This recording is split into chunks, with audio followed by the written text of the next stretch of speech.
Rain hammered the landing zone so hard it blurred the jungle into a wall of moving shadow. Men were screaming over the radio, not giving orders, not reporting positions. Screaming. Somewhere in the trees beyond the smoke, machine guns were ripping through American lines faster than medics could crawl. A young lieutenant from Texas tried to stand and wave his platoon forward. A second later, half his chest disappeared. The men behind him froze. Then the jungle started moving. Not one or two figures, hundreds.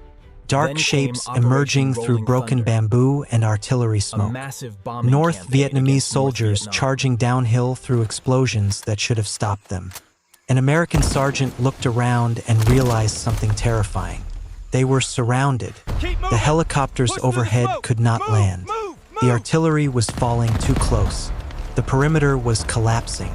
And somewhere inside the confusion, officers were beginning to understand the truth they would spend years trying not to say out loud. America did not fully understand the war it had entered. Not the terrain, not the enemy, not the political reality, not the psychological reality. And by the time that realization finally reached Washington, tens of thousands were already dead. The Vietnam War would become one of the most painful military and political catastrophes in modern American history. But the greatest mistake was not a single battle, not one president, not one failed operation. It was something deeper, a decision-making system built for industrial war trying to crush a revolutionary movement that could disappear into villages, jungles, tunnels, rivers, and memory itself. For years, America believed more firepower would eventually force victory. More troops, more bombing, more body counts, more pressure. But pressure was exactly what the other side had prepared to survive.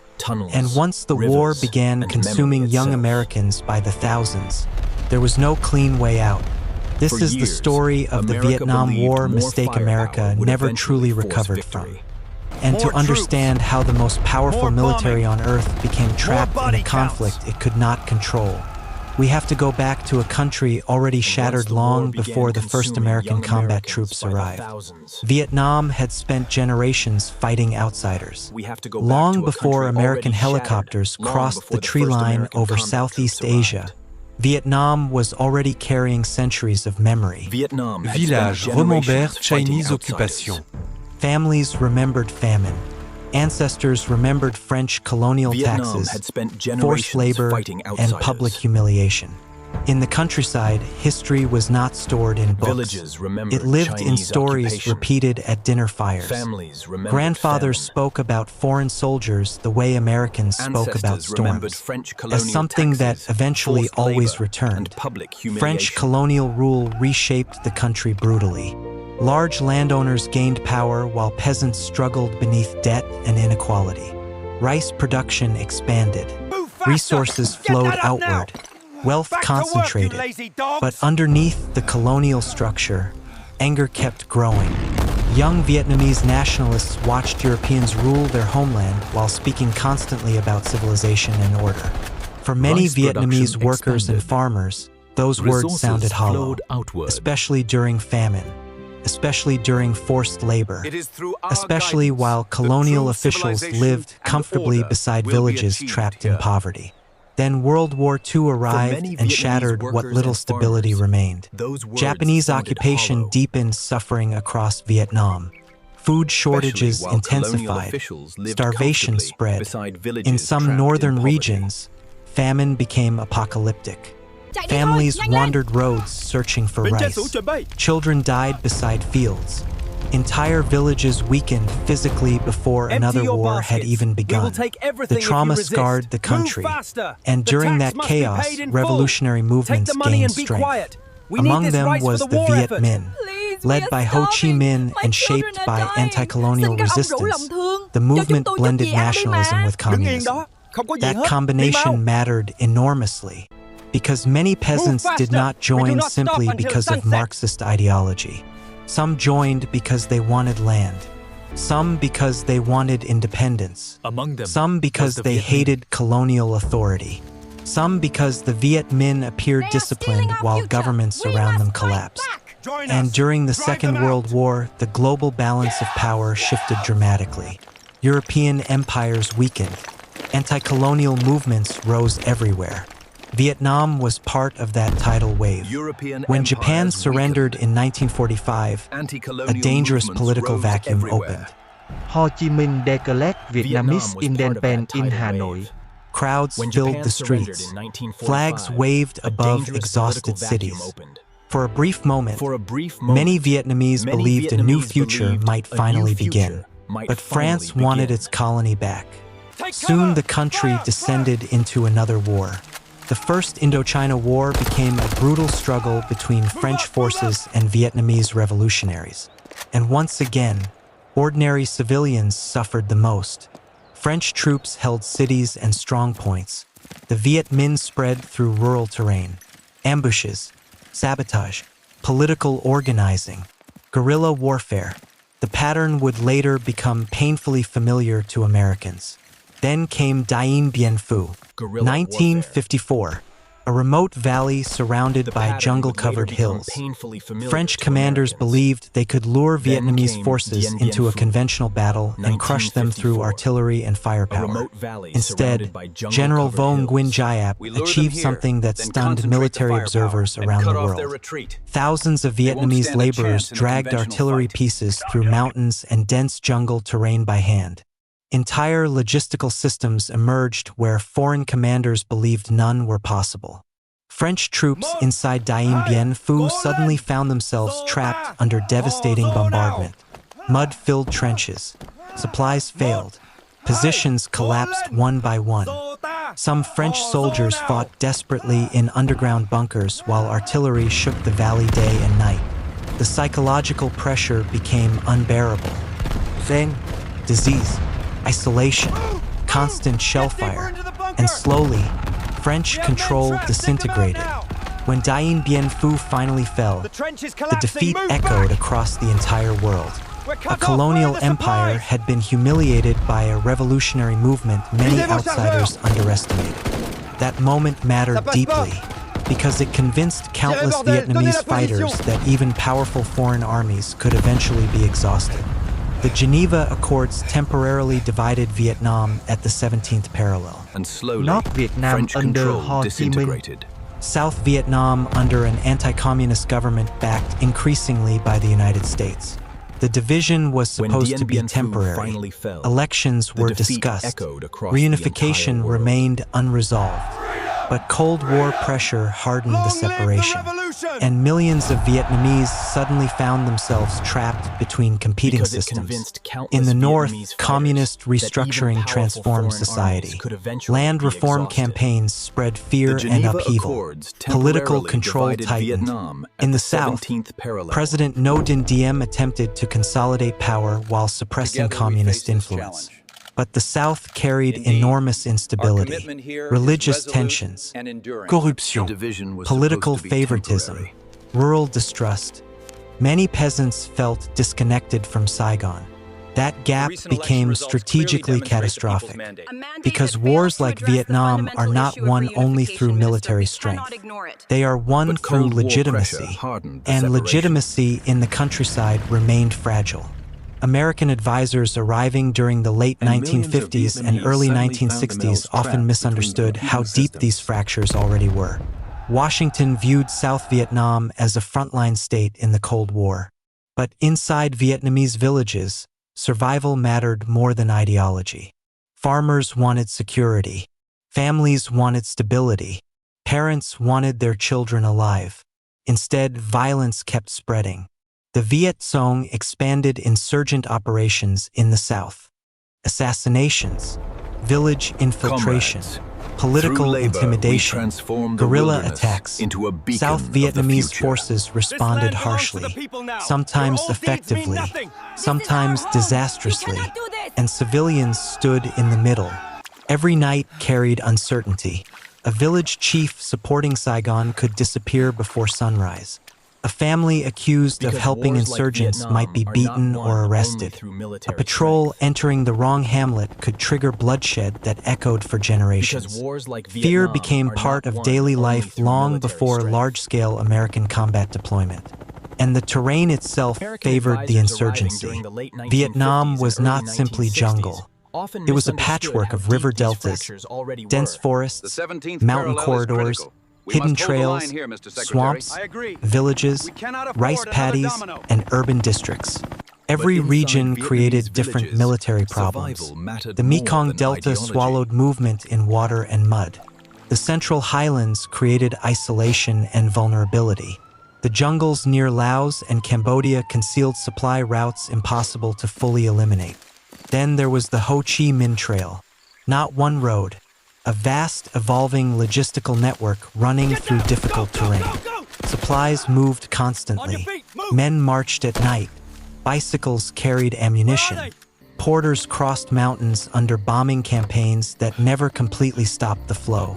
American aircraft attacked relentlessly, but the trail survived. Again and again, repair crews rebuilt roads overnight. Bridges reappeared. Routes shifted deeper into concealment. The war became a contest of endurance more than destruction. And every year the human cost climbed higher. By the time major American combat forces entered Vietnam in 1965, the country was already exhausted by decades of conflict. That reality is essential to understanding the war. Vietnam was not a blank battlefield where outside powers suddenly arrived. It was a wounded nation already shaped by colonialism, famine, revolution, civil conflict, and generational trauma. Every American decision entered that existing storm. And once the war expanded, its violence reached nearly every corner of Vietnamese life. Entire villages disappeared under bombing. Ancient temples became defensive positions. Rice fields became artillery zones. School children memorized air raid procedures. In Hanoi, families listened for sirens. In Saigon, political anxiety spread through cafes and military offices. In rural provinces, peasants often no longer knew which side truly controlled the night. Some civilians supported communist forces passionately. Others feared them. Some supported South Vietnam. Others despised the Saigon government. Most simply tried to survive. And survival in Vietnam often meant silence. A farmer might feed one army during the day and another at night. Not from ideology, from terror, because refusing either side could mean death. That psychological reality made the conflict extraordinarily difficult for American soldiers to understand. They arrived trained for combat, but Vietnam constantly blurred the line between battlefield and civilian life. That confusion would shape every stage of the war. Chinese dynasties, French colonial rule, Japanese occupation during World War II, then the French again. War was not an interruption in Vietnamese history. For many families, it was history. Children grew up hearing stories about resistance the way other nations passed down stories about kings or holidays. That mattered, because by the time America entered Vietnam in full force, many Vietnamese fighters believed they were participating in another chapter of a struggle that had already lasted lifetimes. And at the center of that movement stood a quiet revolutionary named Ho Chi Minh. To some Americans, he was simply a communist threat. To many Vietnamese peasants, he looked like something else entirely. A nationalist, a survivor, a man promising independence after generations of humiliation. That difference in perception would become one of the most important realities of the entire war. Because Washington often saw Vietnam through the lens of the Cold War. Maps, domino theories, containment, Soviet influence, Chinese expansion. But millions inside Vietnam were living inside a completely different emotional reality. Villages burned by decades of conflict, families divided, farmers trapped between armies. Young men growing up believing foreign powers would always arrive claiming to save the country. And every side believed history was on their side. In Washington, officials feared that losing Vietnam would trigger a chain reaction across Asia. If South Vietnam collapsed, Laos could fall, Cambodia could fall, Thailand might follow. The Cold War transformed local conflicts into global psychological battles. No American president wanted to appear weak against communism, especially after China had already gone communist, especially after the Korean War, especially in a political environment where being accused of weakness could destroy entire careers. So year after year, the United States moved deeper into Vietnam, at first through advisors, money, training, weapons, political backing, then slowly, through blood. American officials believed the South Vietnamese government could survive if given enough support. But there was a problem almost nobody in Washington fully solved. The government in South Vietnam struggled with corruption, instability, and lack of legitimacy among large parts of the rural population. Coup érupted. Political infighting spread. Military leadership changed constantly. And meanwhile, communist forces built networks village by village, sometimes through ideology, sometimes through intimidation, sometimes simply because they seemed more disciplined than the government officials people already distrusted. This was not a war with clean front lines that terrified American planners, because the United States military had become the most technologically advanced fighting force on Earth. It knew how to destroy armies. It knew how to dominate industrial battlefields. It knew how to project overwhelming force. But Vietnam refused to become the kind of war America wanted to fight. The enemy vanished. During the day, farmers worked rice fields. At night, some carried weapons through jungle trails. American soldiers could patrol the same village 10 times and still not know who was helping the Viet Cong. Fear poisoned everything. One wrong decision could kill civilians. One moment of hesitation could get an entire squad ambushed. The jungle itself felt hostile. Heat thick enough to suffocate. Leeches crawling into boots. Mosquitoes. Mud swallowing equipment. Monsoon rain soaking ammunition and clothing for days. And everywhere, uncertainty. An American infantryman could survive artillery barrages and still die from a hidden punji trap beneath wet leaves. The psychological pressure became constant. There was no safe rear line. No predictable battlefield. No visible progress. Only patrol after patrol through terrain that seemed to absorb men whole. Then came the Gulf of Tonkin incident in 1964. Reports of attacks against American destroyers in the waters near North Vietnam triggered a massive escalation. Congress passed the Gulf of Tonkin Resolution. President Lyndon Johnson now had enormous authority to expand military operations. And once that door opened, it became incredibly difficult to close. Johnson feared appearing weak. He feared communism spreading. He feared becoming the president who lost Vietnam. But he also feared full-scale catastrophe. He did not want another Korea. He did not want Chinese intervention. He did not want nuclear escalation. So the war expanded through a strategy of gradual pressure. Enough force to compel North Vietnam, not enough to trigger wider war. At least that was the theory. In reality, gradual escalation created something else, a slow-motion trap. Each increase in troops created pressure for more troops. Each bombing campaign created pressure for more bombing. Each setback created demands for greater commitment. And because the United States possessed overwhelming military power, many leaders believed victory still had to be possible. The logic seemed undeniable. How could a rural revolutionary force survive against American industry, air power, artillery, helicopters, and global logistics? But survival itself was the enemy's strategy. North Vietnamese leaders understood something critical. They did not need to destroy the United States militarily. They only needed to outlast America's political will. That realization changed everything.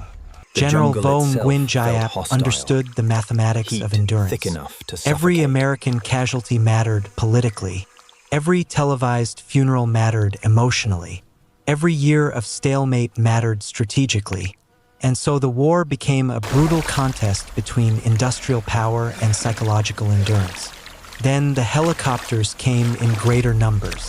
Hueys slicing low across jungles, door gunners firing into tree lines, young soldiers arriving by air into places they had never heard of days earlier.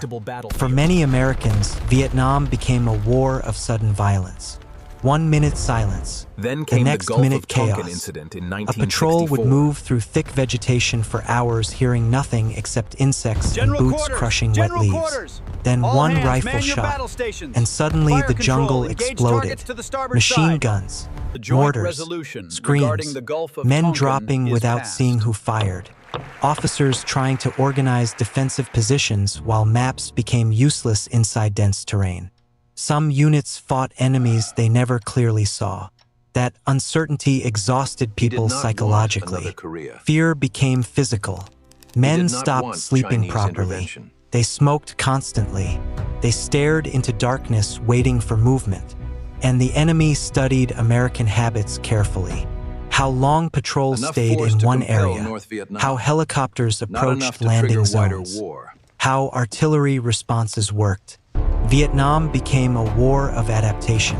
Every tactic created a counter-tactic. American firebases appeared deep in hostile territory. Then North Vietnamese forces learned how to isolate and pressure them. American helicopters increased mobility.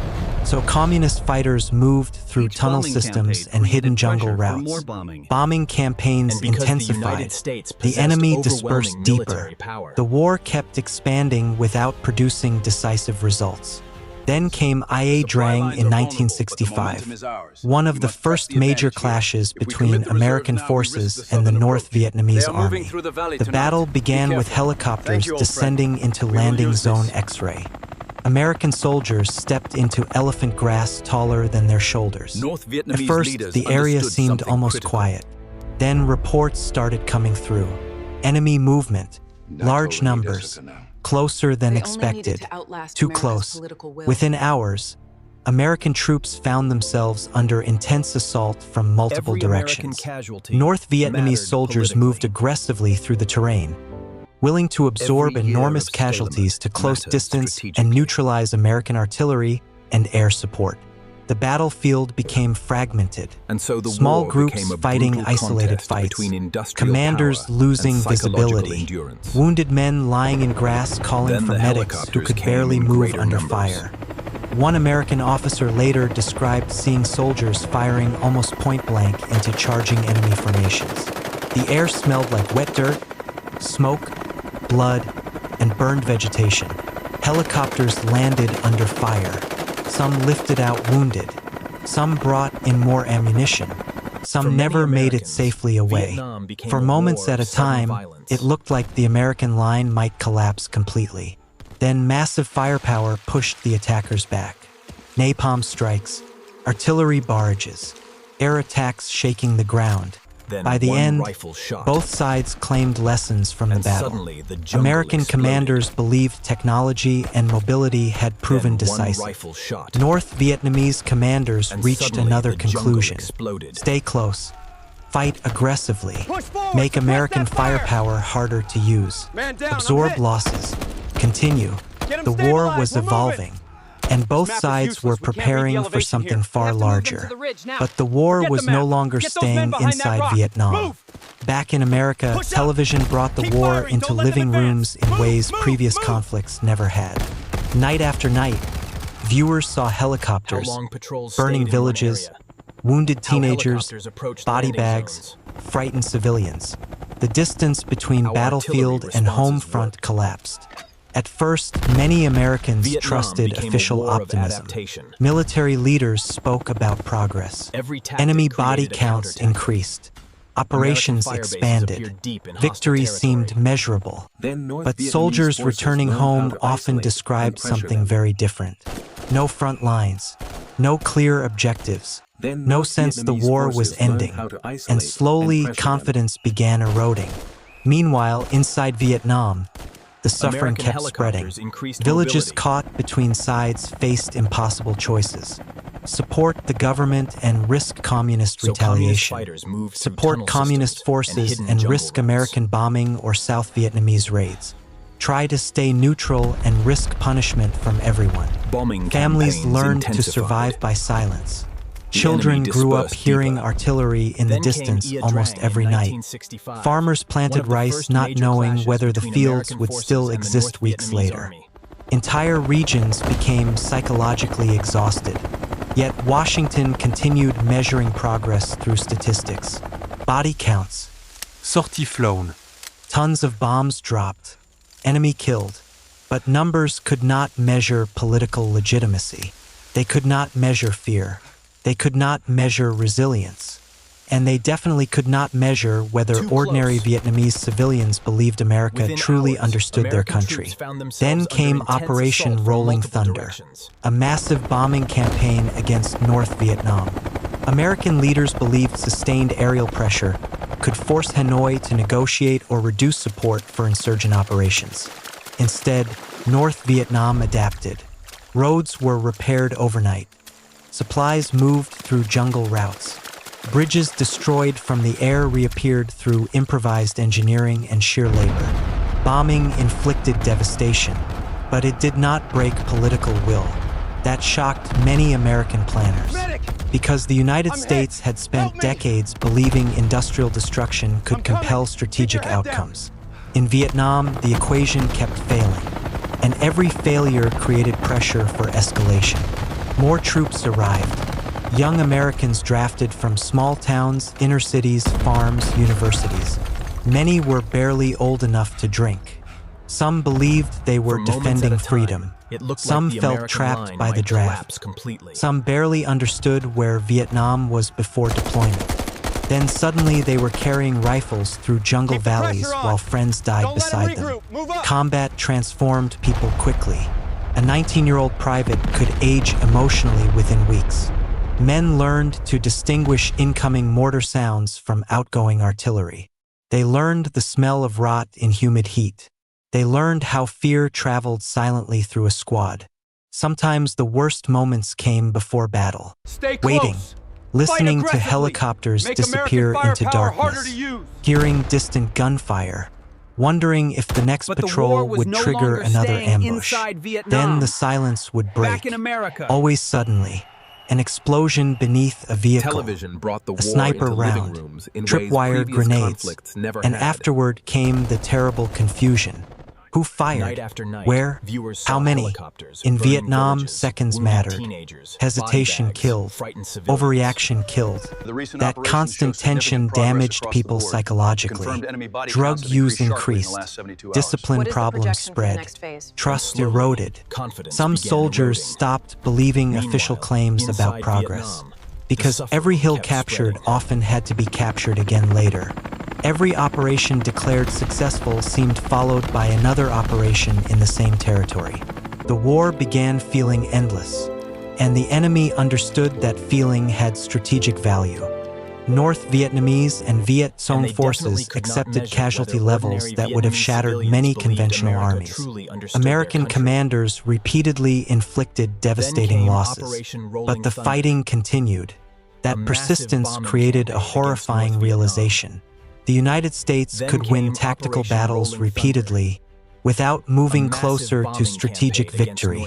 Then came Tet. But before the offensive exploded across Vietnam, there were already signs the war was entering a darker phase. American firebases stretched across hostile terrain like isolated islands. At Khe Sanh, Marines lived beneath constant artillery pressure near the Laotian border. Mud-swallowed boots, fog-covered hilltops. North Vietnamese shells crashed into trenches day after day. Young Marines slept beside sandbags blackened by smoke. Rats crawled through bunkers. Water pooled inside foxholes. The smell of sweat, mildew, gun oil, and wet earth never disappeared. At night, men listened to movement beyond the wire.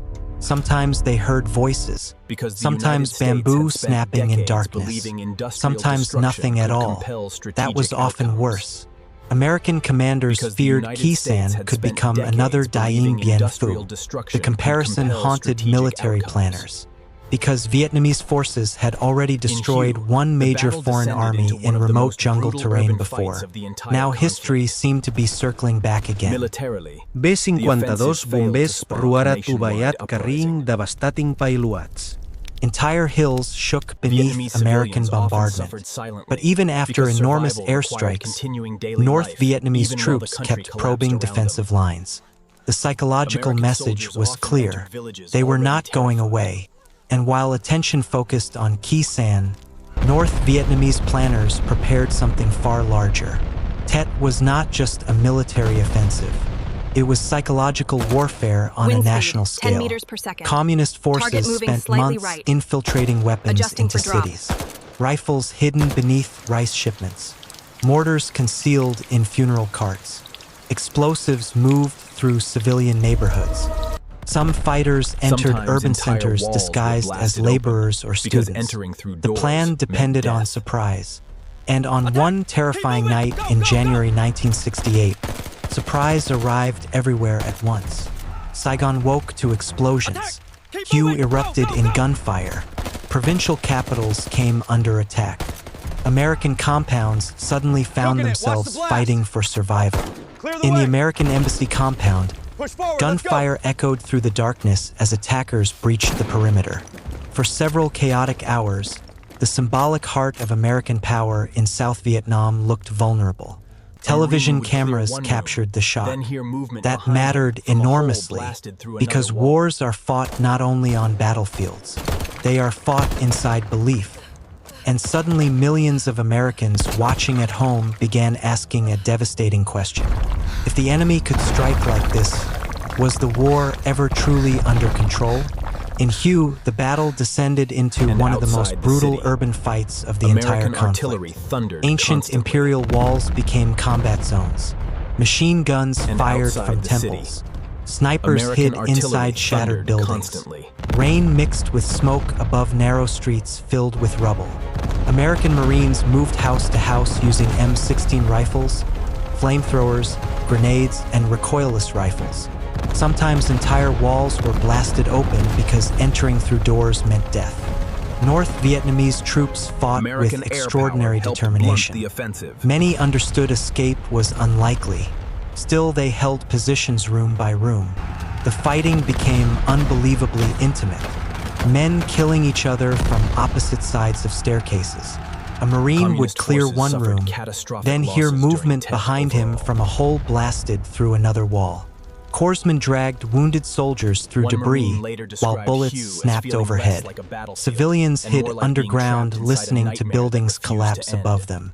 Entire families survived for days on almost no food or clean water. And outside the city, American artillery thundered constantly. The ancient capital of Vietnam slowly broke apart beneath modern warfare. One Marine later described Hue as feeling less like a battlefield and more like being trapped inside a nightmare that refused to end. Bodies remained in streets for days. Dogs wandered through ruins. Smoke covered the perfume river. Then suddenly, one morning, there was silence, not because the battle ended, because both sides were too exhausted to fire. For a few moments, men simply stared across shattered streets. No movement, no shouting, only rain falling through broken buildings. Then somewhere in the distance, a rifle cracked, and the killing began again. The Tet Offensive eventually failed militarily. Communist losses were catastrophic. Thousands of experienced Viet Cong fighters died. Entire underground networks were damaged. But psychologically, Tet achieved something enormous. It shattered the illusion that America was close to victory. That realization spread through the United States like a slow-moving earthquake. News anchors who once supported the war became openly skeptical. Veterans returning home spoke more bitterly. Families watched casualty numbers rise without understanding what was actually improving. And inside Vietnam, the war only became more violent. American commanders intensified operations. Helicopter assaults expanded. Search and destroy missions pushed deeper into contested areas. Then came the Tunnel War. Beneath parts of South Vietnam existed entire underground systems. The Siu Chi tunnels stretched through darkness beneath villages and jungle terrain. Narrow passageways, hidden trapdoors, supply chambers, hospitals, weapons caches, command posts. Some tunnels were so small American soldiers could barely fit inside. Yet fighters lived there for months. Heat, insects, darkness, claustrophobia. American tunnel rats entered carrying pistols, knives, and flashlights, sometimes alone. Every inch forward carried terror. Tripwires, booby traps, hidden enemy fighters waiting in total darkness. A single wrong movement could trigger grenades or sharpen bamboo spikes. One soldier later described hearing breathing somewhere ahead in the tunnel while being unable to see anything at all. For several seconds, he froze completely, because in that darkness, fear became physical. The war constantly forced human beings into impossible environments. River patrol crews moved through the Mekong Delta watching tree lines for ambushes. Navy patrol boats pushed through muddy waterways while machine gunners scanned villages where any window might conceal a rifle. Then explosions erupted from riverbanks. Bullets slammed into metal hulls. Rockets streaked through palm trees. The delta swallowed sound strangely. Gunfire echoed across water while smoke drifted over floating vegetation. And always there were civilians nearby, children watching boats pass, women carrying baskets through villages, old men standing silently beside damaged homes. The war never separated neatly between military and civilian worlds. That was part of what made it psychologically corrosive. American soldiers often entered villages already terrified, because some villages were peaceful, and some exploded into violence without warning. The uncertainty reshaped behavior. Some units became aggressive, others paranoid, some emotionally numb. Combat stress accumulated slowly. Weeks became months. Months became tours. Men watched replacements arrive young and optimistic, then change. The eyes changed first, then the silence, then the exhaustion. Many soldiers carried lucky charms, photographs, letters from home. Some counted remaining days obsessively. A short-timer calendar scratched into a helmet could become psychologically more important than military objectives, because survival became personal, not ideological. Survive today, survive tomorrow, make it home. That mentality spread through parts of the American force as the war dragged on. And back home, the anti-war movement kept growing. Television footage transformed public perception. Burning village. Napalm victims. Wounded teenagers carried onto helicopters. Funeral processions in American towns. The emotional distance between battlefield and civilian society disappeared. University protests intensified. Draft resistance spread. National Guard deployments created further tension. Then came Kent State in 1970. American students protesting the war were shot by National Guardsmen. The images shocked the country. Now the conflict seemed to be tearing apart America itself. Inside the White House, Richard Nixon and Henry Kissinger searched desperately for leverage. Maps covered tables. Intelligence briefings piled higher. Bombing statistics accumulated. The pressure was relentless. End the war too quickly and South Vietnam could collapse. Continue the war too long and American society might fracture even further. Nixon believed demonstrating strength could force Hanoi into concessions. So bombing campaigns expanded. B-52 strikes hit Cambodia and North Vietnamese targets with terrifying intensity. Entire landscapes disappeared beneath explosions. From the air, bombardment looked apocalyptic. But once again, military destruction failed to create decisive political surrender, and Cambodia itself descended deeper into chaos. Refugees fled devastated regions. Government authority weakened. Radical movements gained momentum. The wider region was unraveling. Meanwhile, inside Vietnam, ordinary civilians Meanwhile, continued inside enduring Vietnam, impossible ordinary conditions. civilians Some continued families enduring lived in impossible refugee camps conditions. for years. Others rebuilt homes repeatedly after bombing or shelling. Mothers searched markets for food while helicopters thundered overhead. Children learned to identify aircraft sounds before they learned geography. American jets, South Vietnamese aircraft, artillery incoming. War became part of childhood, and in many rural areas, the dead were everywhere. Graves beside reshaped. Unmarked burial sites near jungle trails. Photographs hanging above family altars. Vietnamese civilians often suffered silently because survival required continuing daily life even while the country collapsed around them. Farmers still planted rice. Fishermen still pushed boats into rivers. Street vendors still opened markets. Life continued beside catastrophe. That human resilience became one of the defining realities of the war. But resilience did not erase trauma. Entire generations carried it forward. January 1968, Lunar New Year, traditionally a holiday period. Then suddenly, Vietnam exploded. Communist forces launched coordinated attacks across South Vietnam. Cities, military bases, provincial capitals, even the American embassy compound in Saigon. For Americans watching television back home, the psychological shock was enormous. Officials had spent months talking about progress. Yet now enemy forces appeared capable of striking almost everywhere at once. In Hue, one of Vietnam's ancient imperial cities, the battle became nightmarish. Street fighting consumed neighborhoods block by block. Marines advanced through shattered buildings while snipers fired from hidden positions. Ancient walls cracked under artillery. Civilians hid in ruins. Bodies filled streets. The city became a maze of smoke, rubble, and fear. American and South Vietnamese forces eventually retook Hue. Communist forces suffered catastrophic losses during Tet overall. Militarily, the offensive failed to spark nationwide uprising. But psychologically, Tet changed the war because millions of Americans no longer trusted official assurances.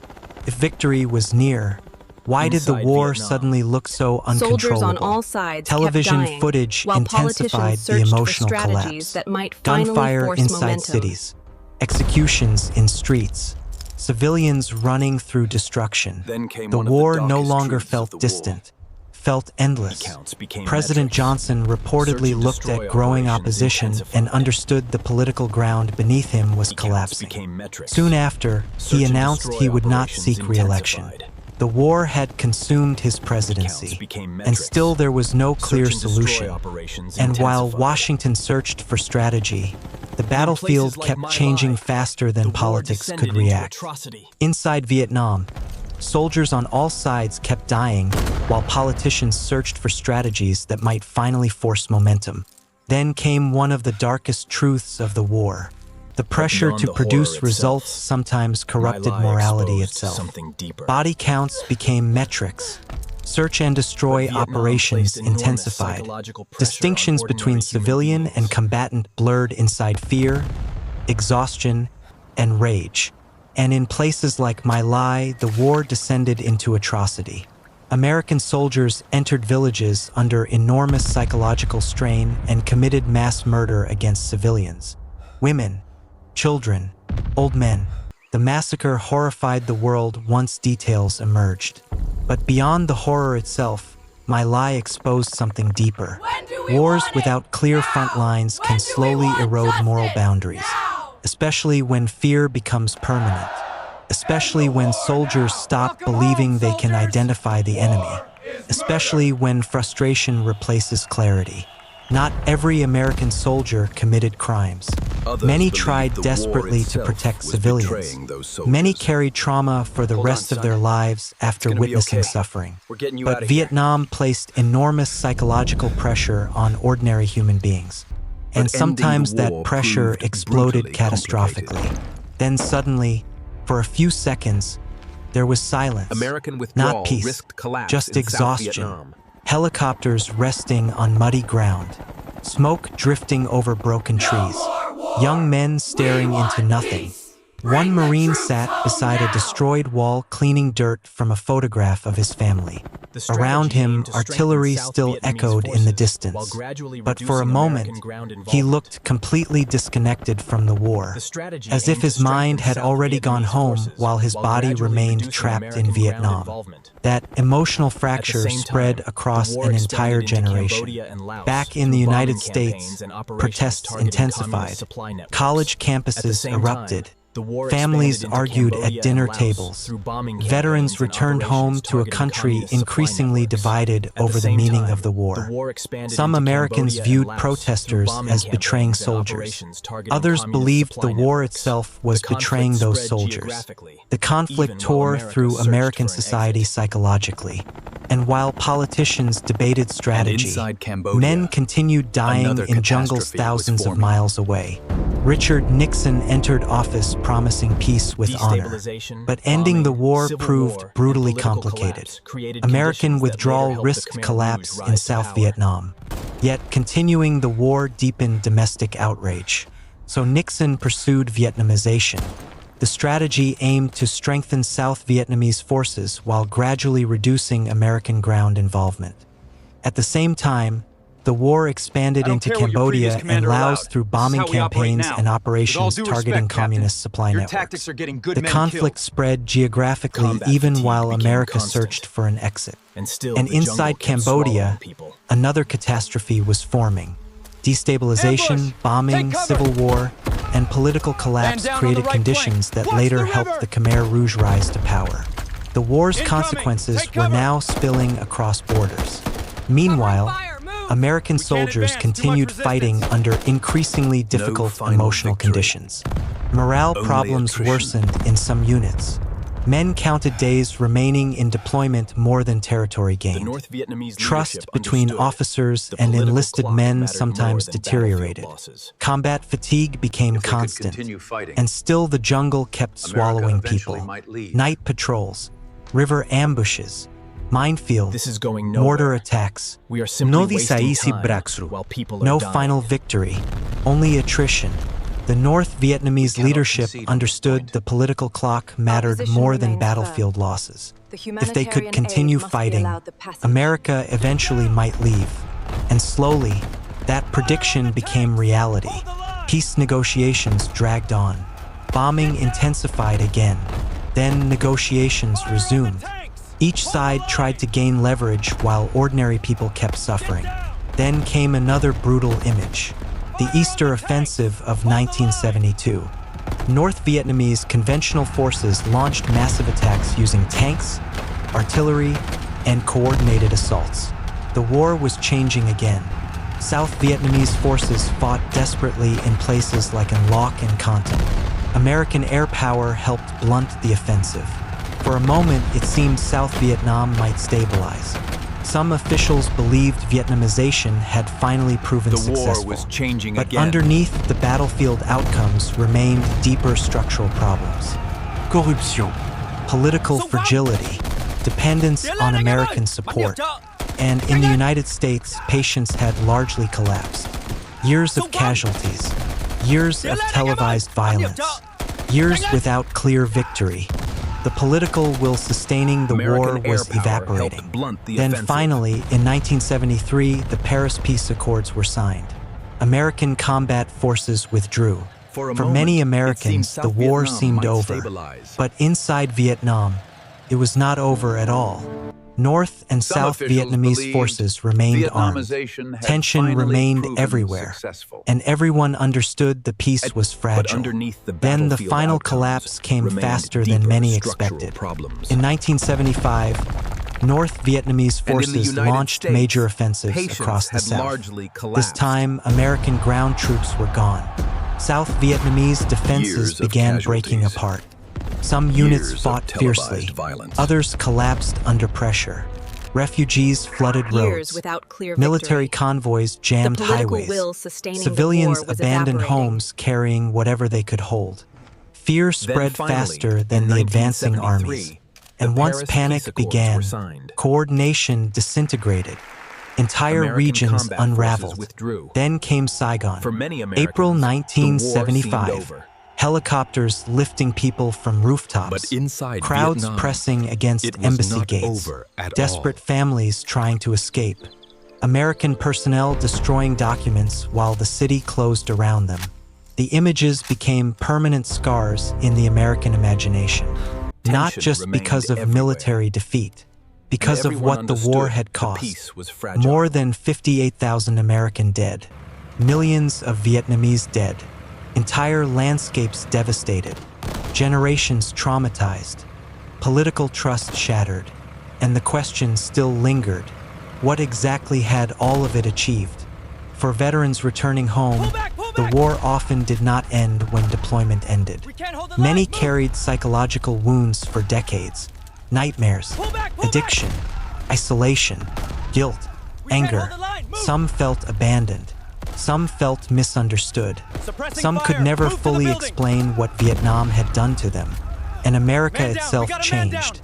Public trust in government declined dramatically after Vietnam and Watergate. Military interventions became politically more complicated.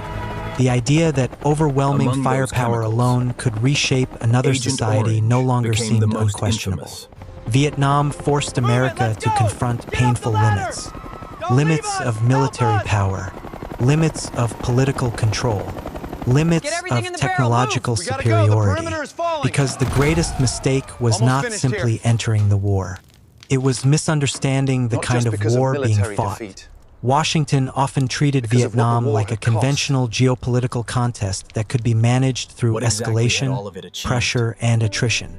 But for many Vietnamese communists, the war was existential, a struggle tied to nationalism, independence, sacrifice, and historical memory. That difference created a deadly imbalance in endurance. America measured costs politically. The North Vietnamese leadership measured costs historically. And history can absorb suffering on a terrifying scale. The United States won countless tactical engagements. American soldiers often fought with extraordinary courage under impossible conditions. Pilots flew into devastating anti-aircraft fire. Medics crawled through bullets to save wounded strangers. Helicopter crews landed in kill zones again and again. But courage alone could not solve the larger strategic contradiction. How do you defeat an enemy willing to lose more than you are politically willing to spend? That question haunted the war from beginning to end. Then suddenly, again, there was silence. No artillery, no helicopters, only wind moving through tall grass where battlefields once burned. In parts of Vietnam today, rice fields cover ground where entire companies disappeared. Children play near rivers that once carried bodies after firefights. The jungle keeps growing, as if nature itself is trying to bury the memory. But history does not disappear that easily. Because Vietnam changed more than governments. It changed the psychology of a superpower. American leaders became more cautious about large ground wars for generations afterward. Military doctrine evolved. Public skepticism toward official claims deepened. The relationship between media, government, and war transformed permanently. And for Vietnam itself, the victory came with unimaginable destruction. Cities ruined, families divided, entire generations raised inside war. There were no true untouched survivors. That may be the hardest truth of all. Wars this large do not end cleanly. Even after treaties, even after evacuations, even after the shooting stops, they continue inside memory, inside politics, inside families, inside nations trying to explain what happened. The Vietnam War was not just a battlefield failure. It was a collision between different understandings of power, identity, endurance, and reality itself. America entered believing superior force could control escalation. But before peace finally returned, Vietnam carried wounds that would last for generations. Not only destroyed cities, not only millions dead, but silent consequences that continued long after the gunfire ended. Throughout the war, the United States carried out one of the largest herbicidal warfare campaigns in modern history. American C-123 aircraft flew low across the forests of South Vietnam, releasing millions of gallons of chemical defoliants over jungles, rivers, farmland, and villages. The military objective seemed brutally simple: expose enemy supply routes, destroy jungle cover, cut off food production. But the human consequences would become far more devastating than many leaders imagined. Among those chemicals, Agent Orange became the most infamous. The forests died, leaves blackened. Entire landscapes changed color beneath toxic rain. Rivers became contaminated, soil was poisoned, and years later, the war continued inside human bodies. Vietnamese civilians began suffering from severe illnesses. Many families gave birth to children with devastating deformities and disabilities. Some children could not walk. Some could not speak. Some were born with bodies permanently damaged before they ever had a chance to live normally. In many Vietnamese villages, the war did not truly end in 1975. Continued inside hospitals, inside rehabilitation centers, inside small homes where parents spent entire lifetimes caring for children affected by the legacy of war. And perhaps the cruelest reality of all, many victims were born decades after the fighting stopped. They never heard artillery, never saw helicopters crossing the sky, yet they still carried the consequences of a war they never experienced.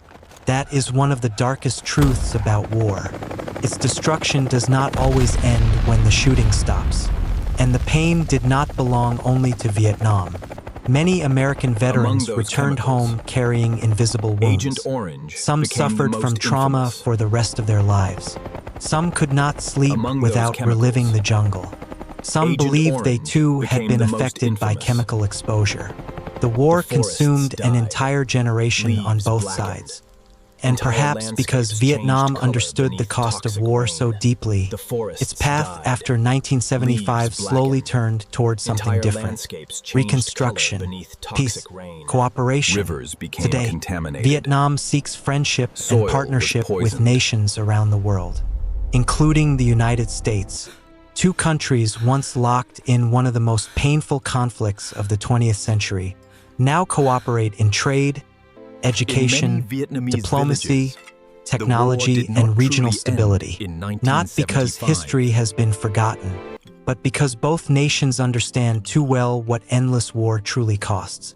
Former American veterans now return to Vietnam carrying flowers instead of rifles.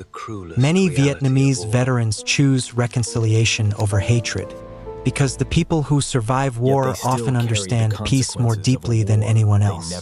And perhaps that is the most powerful ending history can offer. Not the victory of weapons, but the victory of healing, the victory of human beings choosing to move forward. The Vietnam War changed the world forever. It reshaped American politics, changed military doctrine, redefined modern warfare. But for Vietnam, it was never simply a chapter in Cold War history. It was survival. And after decades of destruction, Vietnam ultimately chose peace. If this documentary moved you, if these stories helped you feel the fear, sacrifice, endurance, and humanity hidden behind history books, leave your thoughts in the comments below. What do you believe is the greatest lesson the Vietnam War left behind for the modern world? And if you want more deeply cinematic historical documentaries like this, please subscribe, like this video, and share it with others who believe history should never be forgotten. Because history is not only about the past. Sometimes it is a reminder to protect peace in the present. And perhaps the most extraordinary part of the story came after the war, because Vietnam and the United States would eventually no longer face each other across battlefields. The helicopters were gone. The bombers were silent. The jungles no longer burned beneath napalm and artillery fire. Two nations that once fought through one of the bloodiest conflicts of the 20th century would eventually stand together not as enemies, but as partners, not because history disappeared, not because the scars vanished, but because both peoples understood something that only war can truly teach. Peace is infinitely more valuable than destruction. If this documentary stayed with you, leave your thoughts in the comments below. And if you believe history should never be forgotten, please like, subscribe, and share this documentary, because sometimes understanding the past is the only way to protect peace in the future. Then finally, the guns stopped. Not all the pain, not all the memories, but the war itself. Disclaimer, this video is an AI-generated visual interpretation created for storytelling, motivational, and educational purposes. The scenes, characters, voices, and environments may be artificially generated or reconstructed using AI tools. This content is not intended to represent real events, real people, or exact historical facts. The purpose of this video is to inspire, entertain, and share positive ideas through cinematic AI storytelling. Viewer discretion and personal interpretation are encouraged.